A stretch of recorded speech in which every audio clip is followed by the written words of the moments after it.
মাল কেরম হয়েছে?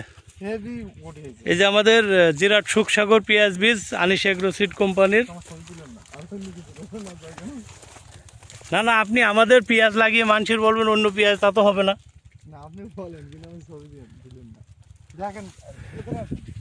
অনেক সুন্দর হয়েছে পেঁয়াজ মাঠে। হ্যাঁ, আরো মোটা হবে পেঁয়াজ।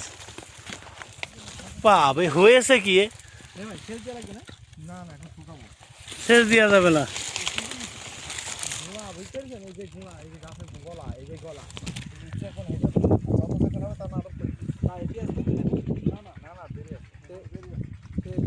পেঁয়াজ মাঠে রেকর্ড পেঁয়াজ হয়েছে এটা। আমাদের মতন পেঁয়াজের ফলন খুব কম লোকের হবে। হ্যাঁ, সবাই তো আবার এইভাবে পারবেও না। আর এই মাথাটা পেঁয়াজ পাতলা সবচেয়ে। আর এই দেখেন জমিতে ভাত ফ্রি খাওয়া যাবে। তাই তো আগে